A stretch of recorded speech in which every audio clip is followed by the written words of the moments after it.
Good morning, everybody. This is the day that the Lord has made. We have reasons to rejoice and be glad in it. I want to thank you for joining us in Sermon Chat. And Rev Maria is sharing this feed on all her social media platforms. I'm going to do the same. As you know, as soon as worship is over, we jump on and share and take your questions on the sermon or just faith matters in general. We have been sharing in a mental health series this month, and I've been preaching about depression, how to deal with depression, and from Elijah. And so I pray that you've been blessed. And as you know, we've had members who have put themselves out there to take our questions in Sermon Chat, as well as to give you a free session. And for those, I know some people don't want to talk to a member. I don't know them. They know all my business. And so they will be glad to refer you to someone else, because the most important thing is everybody needs a therapist. And so we have one, Sister Candace Morley. She's doing the early service. Her sister, who is her partner in business, is going to do the later service. Both of them have their own powerful testimonies outside of being therapists, licensed therapists. They just happen to be members who live in Georgia. And they left us down here in Florida and moved to Georgia. And I got to see them last year. I went to Atlanta to try to gather our members who live there, and we all went out to dinner for some good fellowship. So good morning, Candace. How you doing? Thank you again for joining us. Good morning. Good morning. Thank you for having me. All right, you got to turn your volume up just a little. Okay, how is that? Okay. Is that better? Yeah, that's better. All right. So please take your questions. Candace, can you tell us a little bit about yourself, your business, while I'm sharing this feed on social media? Absolutely. So as you mentioned, I'm a licensed clinical social worker. I am licensed in Florida as well as Georgia. I've been doing this work for almost 17 years. Right now, I do work virtually. So my private practice is virtual. So I can see members as well as clients who have insurance that will cover their sessions, as well as those who might be interested in paying out of pocket. I have been licensed since 2014, and I got both my bachelor's and my master's from Florida State University. And I really enjoy what I do. It is my passion. So I'm one of the fortunate people that are able to do the things that I am passionate about and get paid for it. But it's so much more than that. All right. So we want, again, the tech team has already dropped the sermon notes there as we have been talking about depression. And so we want to take your questions, drop them in the chat. If you don't feel comfortable doing that, send an email and Bird to bring it to the studio, and we will take your question and share it. Candace, all of the others have shared how they have seen a major increase in clients at this time. Mm-hmm. And do you have a specialty? Do you specialize in children or adolescents or adults or seniors or couples? What is your area of specialty? So I call myself eclectic. I kind of do a little bit of all of it. Most of my clientele are probably middle age. So starting in that young adult, early 20s to mid to late 40s. But I do see a gamut of a population. I try not to see children that are extremely young virtually, because I think it's a lot for them to one, try to maintain a level of confidentiality when their parents have to make sure that they're set up virtually. But I include the parents in that as well. I will say probably 95% of the patients and clients that I see are dealing with depression and anxiety. And so I don't specialize in anything in particular, but I do deal with a lot of different diagnoses as well as, like I said, age range. So right now, I don't see young children because of the challenge of the virtual setup. But I have seen children in the past. That was what my focus was initially. Youngest 6, and I have a geriatric patient that's 80 years old. Okay, so we've got our first question here from Facebook. So YouTube, you got to come on through. Dr. Krosky, who was our first person who shared with us, said that we all deal with depression because it's a natural emotion. How can we recognize when this natural feeling has become chronic? Mm-hmm. So a lot of times I try to tell people to pay attention to their behavior patterns, noticing when things are changing. So our environment sometimes can be a reflection of our emotional changes. So if we're recognizing like disorganization, sometimes that's a reflection of our disorganized thoughts. When we are typically organized and structured in our working tasks, but we can see that in our environment, right? So our home may not be as neat as it used to be. We may be sleeping more. We might be disconnecting, and social activities are things that we usually would take interest in.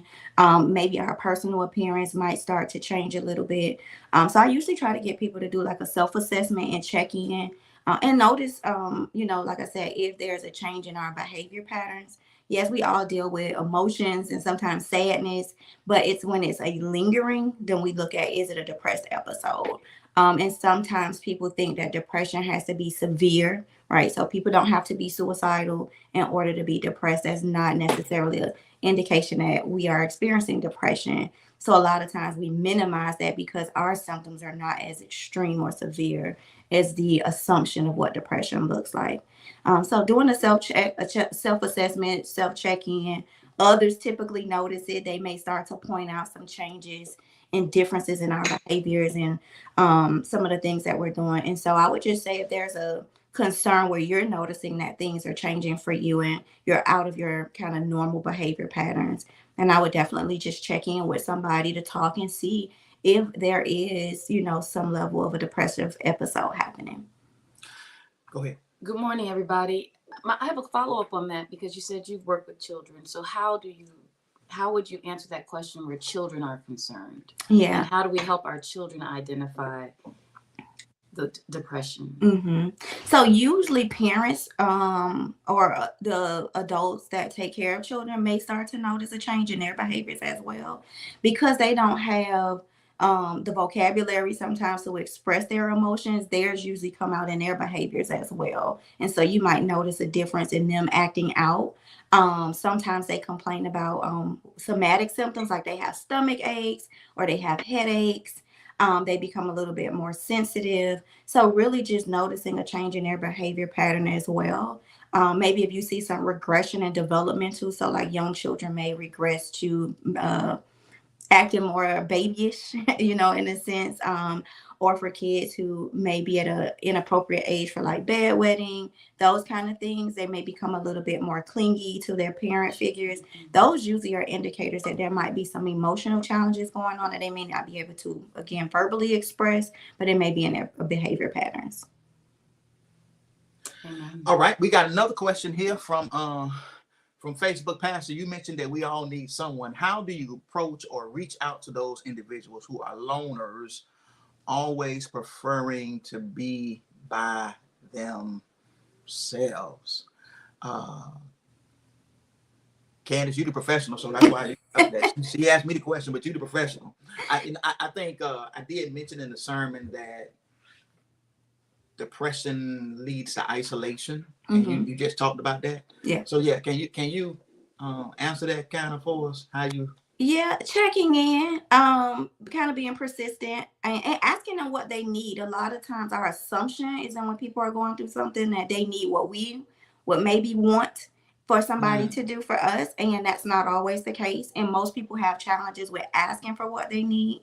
And so that's what I encourage a lot of my clients to do is be specific in telling people what is it that you need while you're going through it. It may not be a listening ear because that's why you go to therapy, but it may be somebody to bring you a meal or somebody to come over and help you clean up your home, or somebody to do something, an errand for you that you may struggle, to complete those tasks. So being able to offer some support and maybe ask specifically, like, what is it that you need? And in some cases, sometimes people just need a little bit of space.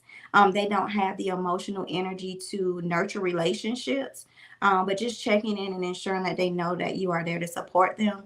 Of course, if there's a concern as far as safety, then there's other things that you can do, wellness checks. Sometimes they have crisis teams that can go out. So again, it just depends on what the concerns might be.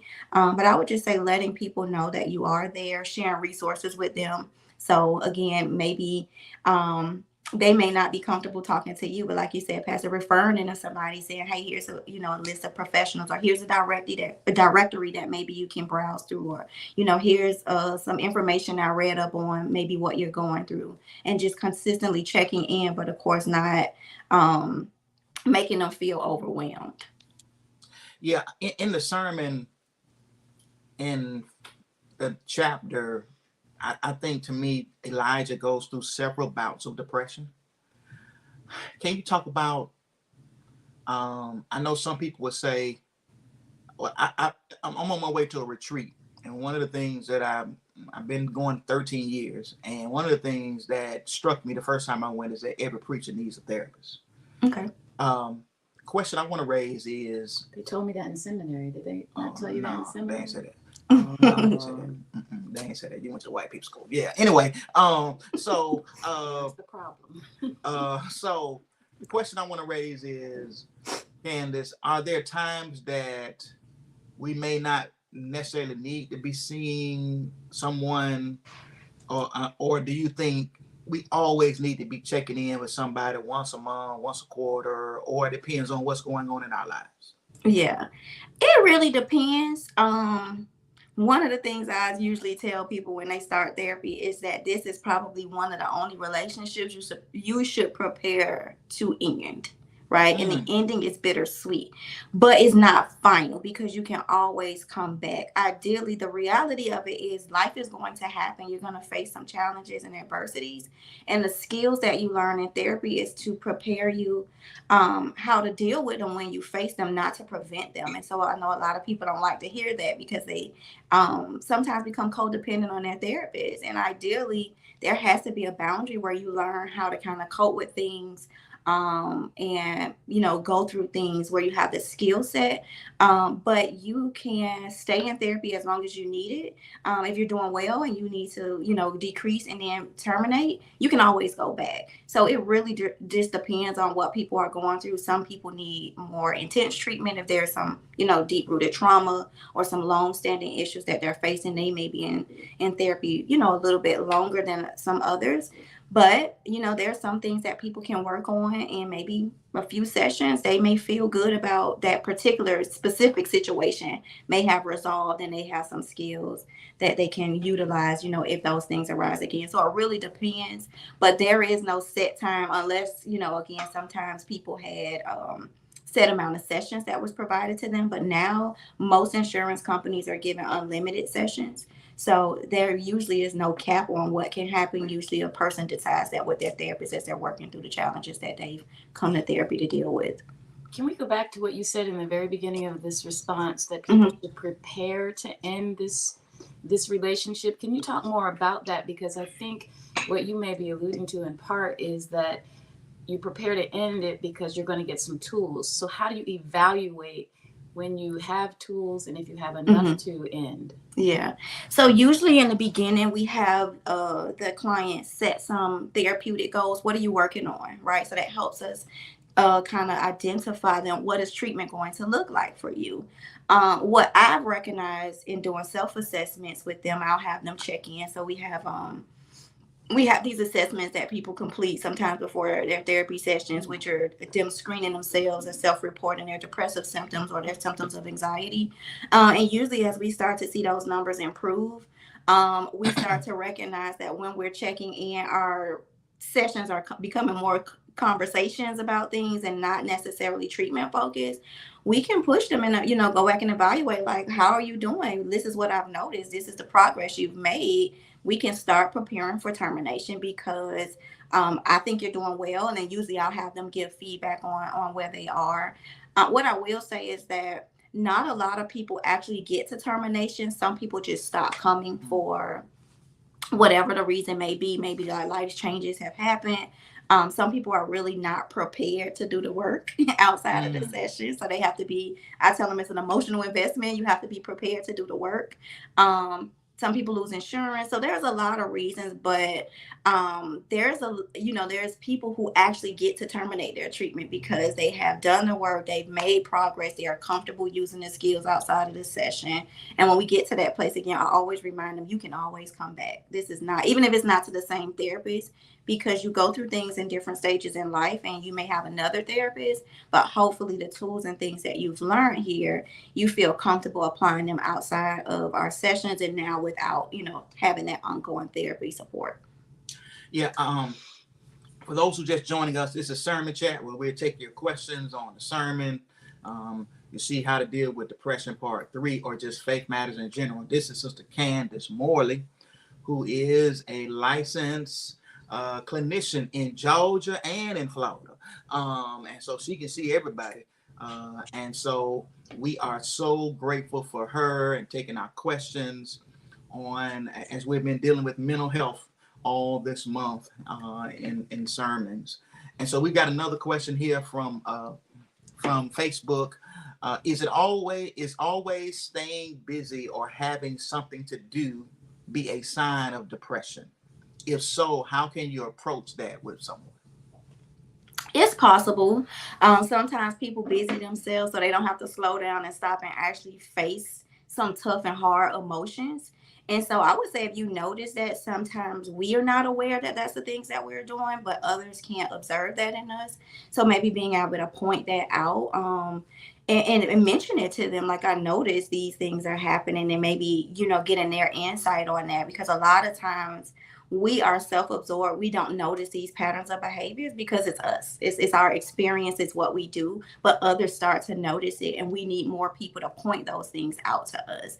So yes, people will prevent themselves from being idle, because being idle is the opportunity to have those thoughts kind of consume us, and that's where people struggle a lot. Now, sometimes we do mention having things to do or being organized and structured as a preventative method, but again, it's more of a healthy structure when we talk about how to put those things in place, and they're usually utilizing healthy coping skills and healthy self-care tactics. And recognizing those thoughts, but not avoiding them. So even though they kind of seem very similar, there's a difference between being avoidant and then being able to kind of structure yourself so you can deal with those emotions in a healthy way. All right, YouTube, y'all been mighty quiet today. We've been getting all the questions from Facebook. And so please drop your questions. We've been having a great conversation with Sister Candace, and I am so grateful. We are so grateful that she kindly consented to join us. And again, as I said earlier, she and her sister practice. Do y'all practice together, Candace? No, we both practice separately, but we refer a lot. So a lot of our clientele, maybe family members, or if she's seeing a couple, I may see one of them individually, or I may see a child that she may be seeing a parent. So we do a lot of referrals. So we do have a lot of mutual clients, but we both have just individual practices. All right. And they both in Georgia, and Big Sister's coming after the 10 o'clock service. And we are so grateful. All of the sisters are members. Their mama's still holding out. But we're going to pray much her strength. And tell your other sister, I ain't seen her. I ain't heard from her. Tell her she need to get on the Lord's side. I'm putting her on blast. Right, Pastor. I'll tell you why you haven't. No, I'm just playing. No, we talked a couple of months ago. I'm just playing. We talked a couple of months ago, and she told me all that's going on. Okay. And, yeah, she told me all. Come back. All right. Next question. Okay. So I want to also kind of deal with this isolation and this isolation piece. I saw it in the text with with Elijah, and I tried to prescribe some things. Do you think? I know you said we should be checking in with folks. Um, do you think social media and the pandemic has even heightened isolation? And what are some of the things that you think we can do besides just checking in and finding out what people need? Are there some other things, two more things that we can do besides the running errands pieces? Yeah, I think with isolation, yes, the pandemic it exacerbated a lot for people, right? So not some people were already dealing with things, and this just kind of, again, exacerbated it for them because they had to be isolated. So places where people would typically go and have some level of human interaction, work, church, school, the grocery store, like some level of interaction, in the midst of the pandemic when everything was shut down, it was so much easier for them, right? It was almost, for some people, it was a good thing for them because they didn't have to go out and do those things, and so they were able to be more reclusive. And then for people who were more active, it was a challenge for them because they were so used to being interactive with people, and so inviting them to things, like stopping by, scheduling times for them, holding them accountable with interacting. From the more therapeutic side of that, when I deal with people who are isolated a lot or they're disconnected, I usually encourage them to get out of the house, right? So holding yourself accountable for scheduling things with people, even if you don't stay a long time, even if it's 30 minutes or an hour, just getting out of the house and finding a way to do that. It really depends on if there is some level of anxiety. So then we have to kind of ease into some of those things. But I would say the isolation has definitely been a challenge. When it comes down to social media, that can be, of course, a pro and a con in so many different ways.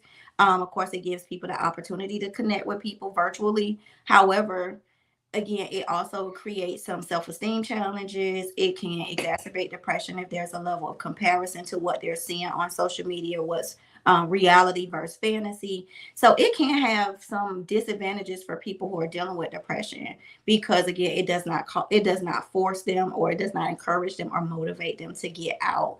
So again, situational based, but if you could, like, invite them to things and hold them accountable, like, I'm picking you up, so now you're meeting me there, but just having ways that you can have them commit to doing certain things with you, even if it's for a short period of time.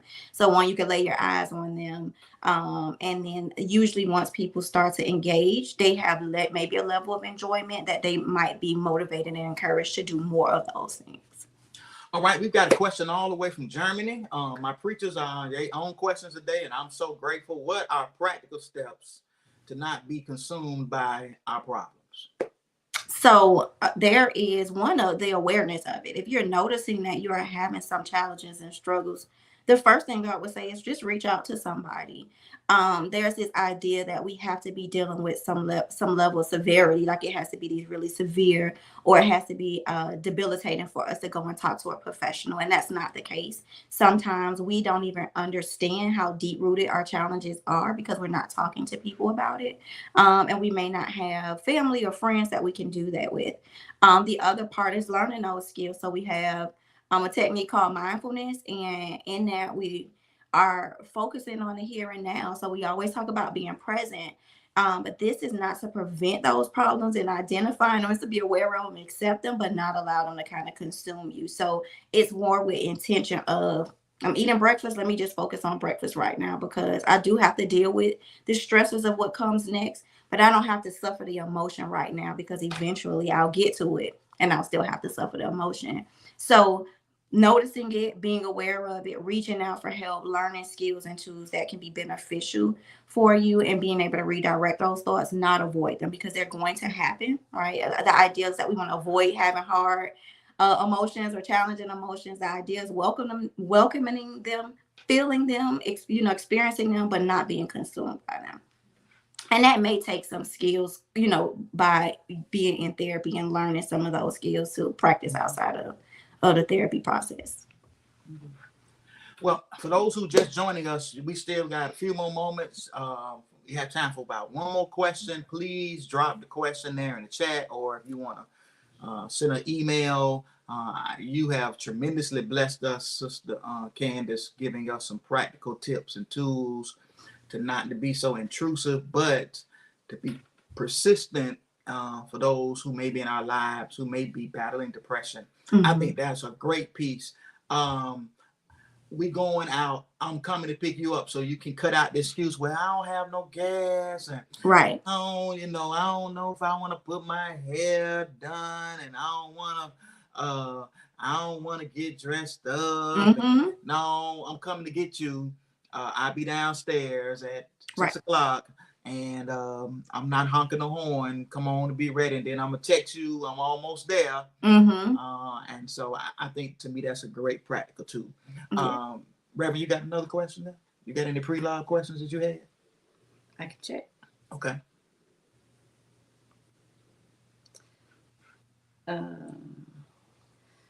Some people say that mental health care is too expensive. It's a luxury service, and that's why we don't go. And even if we don't use those words, we may just not have the insurance. So how do you deal with that? What's your advice and strategies for that?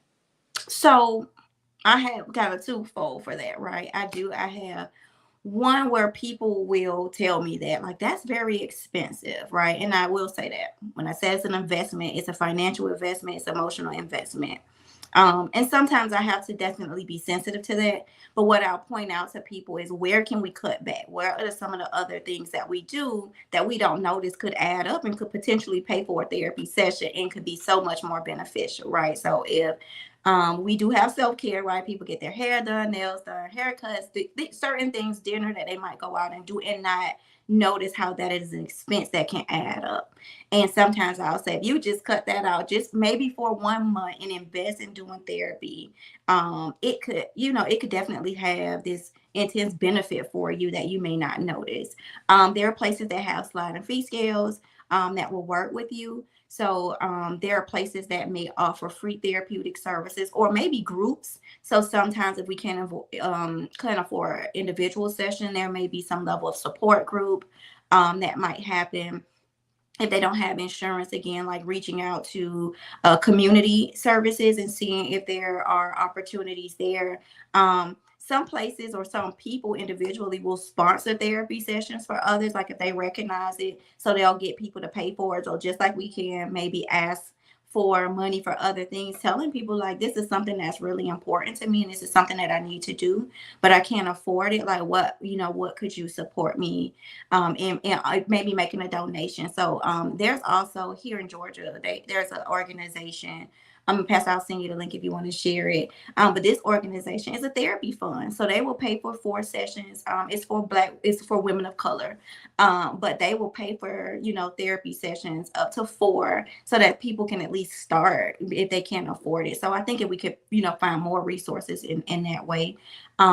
But again, it's an investment. So if there's other ways that we could cut back temporarily, just to take care of ourselves, it is equally as important. I've had people tell me, like, my cash prices are too expensive, they can't afford it. I'm like, but it's just like if you went to a medical professional and you had to pay out of pocket. It's still the same thing. It's any professional that you go and see. I won't overgeneralize and say everybody feels this way, but sometimes it's not seen as that kind of necessity. It's seen as you said, a luxury, and it's really not. It's as equally important as anything else that you do, and sometimes more, because when you're doing this process, you could be more effective in every other area of your life if you made a temporary sacrifice. Some people I know absolutely cannot do it. So there's places for that. It may not be consistent or ongoing, but it's somewhere to get started. I think that one of the things I like that you talked about near the end of your sermon, when you talked about relationships and community, and one of the things I think that we can do as community, if I can't necessarily get you to let me pick you up or other things, or maybe even in addition to that, maybe I can help find the resources that you need. And yes, all of us have friends or family members, and now we have a list of actual licensed therapists and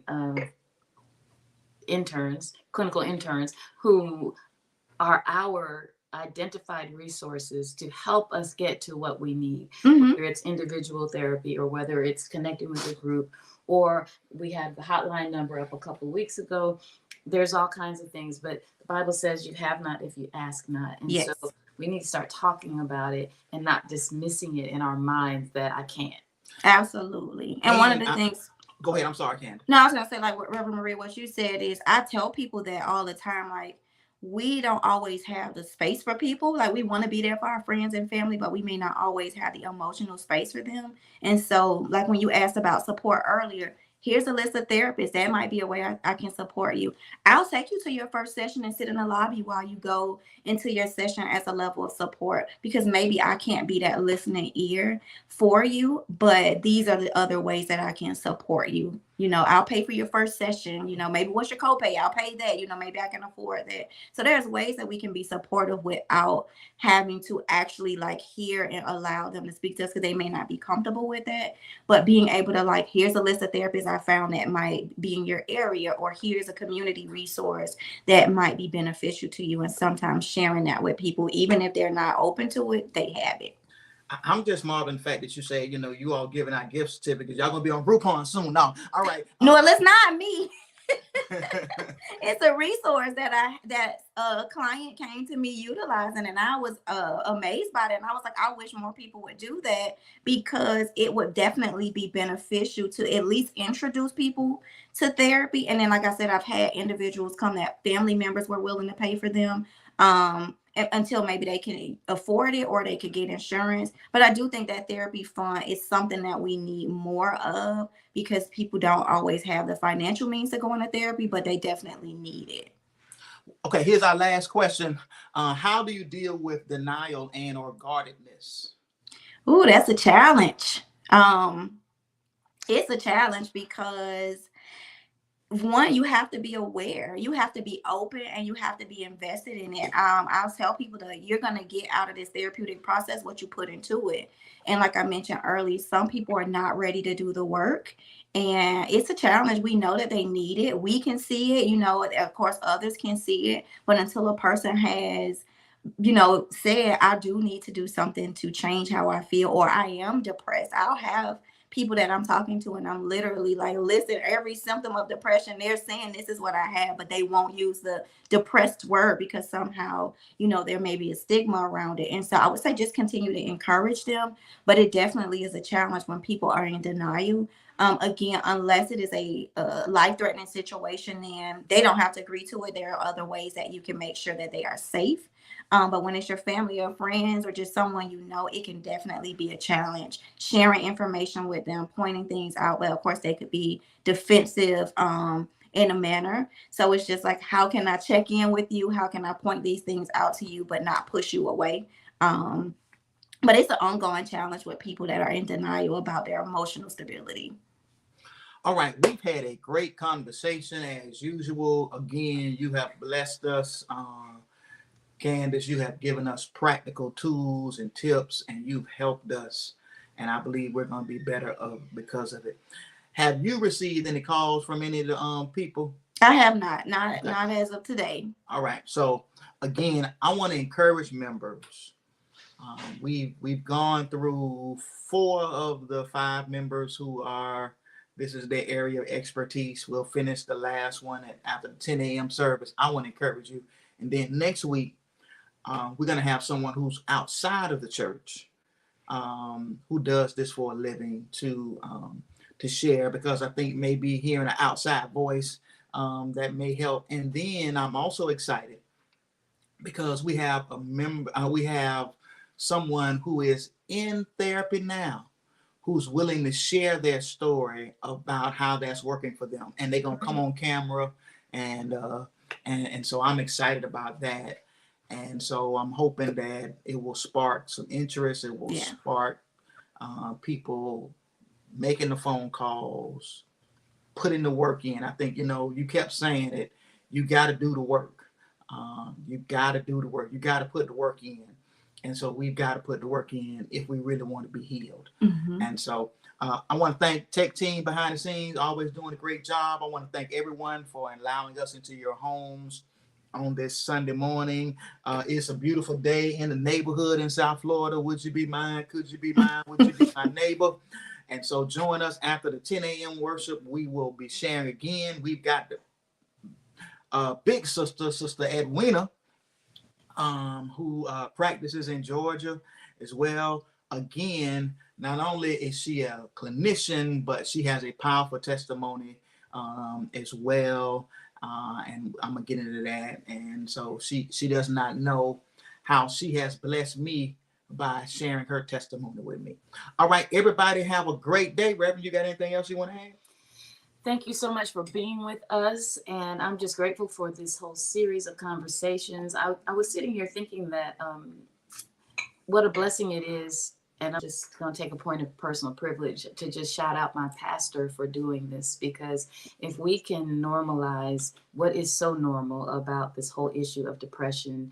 I love that you said, Sister Candace, in the beginning that you don't have to be suicidal to be depressed. Right. And if we could just make people, help people, lead people, guide people, nurture people into understanding that that word encompasses a whole lot of different emotional things that just need to be released and processed and addressed, then it doesn't have to mean that you cray and all other things that Right. we say. If we can help people really get that in their spirits, then I think our community would be healthier. And I think we could break down the stigma of the realities that it's with us and it's with all of us. And we would not continue to let anything else just continue to creep through our community and decimate us and make us less than we can be without talking about it and dealing with it. So thank you for your time. And I'm so grateful for everyone who has joined us today. And please make sure that you share this and invite others to come back and share in it even after we sign off for the day. God bless you. Anything else you want to ask? Absolutely. I just want to thank you all for doing this. I talk about it all the time in my sessions because, religion and spirituality comes into the play, how people see mental health in their families. And I talk about how you all always mention this, how you always do this series. So I appreciate you all for doing this, especially on this platform. It is greatly appreciated for both of you. So I really, really thank you all for doing this. All right, everybody have a great day. Thank you, Tech Team, again behind the scenes. Thank everybody. Join us after the 10 a.m. worship. Share this feed on your platform. So after we finish, then somebody can get up 3 or 4 in the morning and like, let me get on there and see what they was talking about, and then maybe that. But don't call Candace at 3 or 4 in the morning. After 10 o'clock. All right, everybody have a great day. God bless.